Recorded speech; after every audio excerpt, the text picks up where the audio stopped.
All right, Jane, so Thursdays, always when we talk health, it's usually about your health, my health, her health as well. 10% of Americans have diabetes. That's 30 million Americans. So Linda Woolley here with the head of our regional medical center talking more about the disease. You have the prop. I know this is always a great thing to bring in. Let's talk about the disease itself right away. I've said this before. I deal with it in my family. My father has this. I've seen how it can affect you. It's staggering when you hear 30 million Americans are fighting this. Yes. So the disease itself, it's a huge epidemic. Yeah, and I was going to say, you could put the word epidemic on this. Yeah, absolutely. So basically, you know, if we were in a crowd of people and we're surrounded, we've got basically 1 out of 3 people in the United States surrounding us have diabetes, some type of diabetes.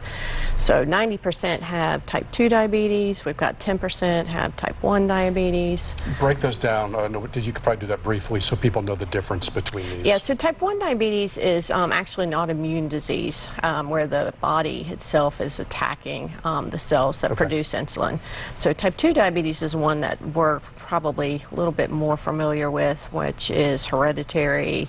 We've got a pancreas that's working, not producing enough insulin.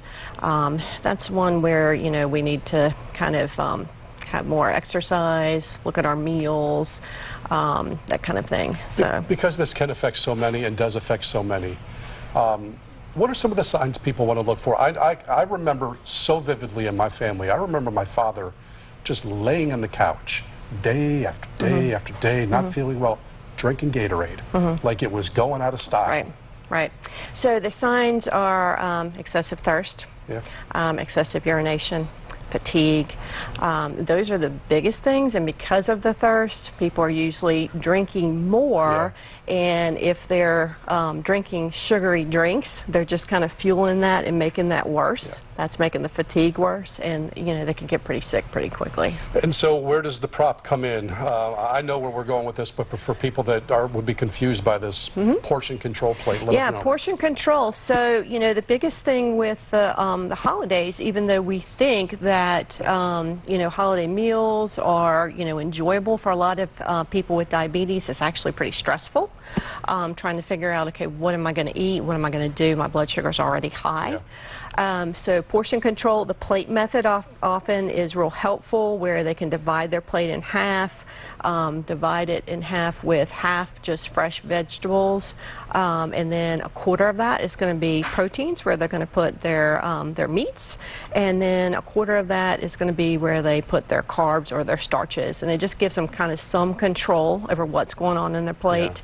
Where they've got some control over their blood sugar, so they're not too high afterwards. And if it doesn't fit on the plate, it shouldn't fit in you. Exactly, exactly. And then they still, you know, with this, they still can have like just a very small piece of dessert along with everybody else, so they don't feel like they're singled out at the table. I remember when my father, you know, was diagnosed with this, my mom right away, one of the things we changed at home was the big dinner plate kind of disappeared, where we were using what a lot of people would consider a bread plate, to where it almost forced you to reduce your intake. Is that still something that people could work on at home? Yeah, actually, so, you know, the large dinner plate, some people are going to sizing down to like the salad plate, where you feel like, you know, you can still fill that up, you know, kind of, you know, with your mind and your eyes thinking, you know, okay, I've still got a full plate here, but the plate's actually smaller.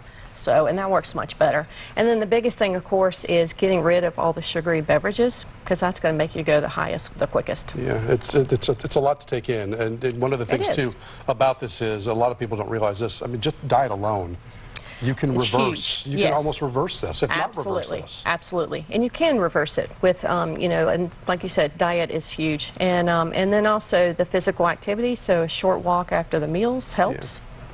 So it's going to be tough during the holidays, but you can do it. Yes. You can do it. Absolutely. Thank you for coming in. Have a good holiday yourself.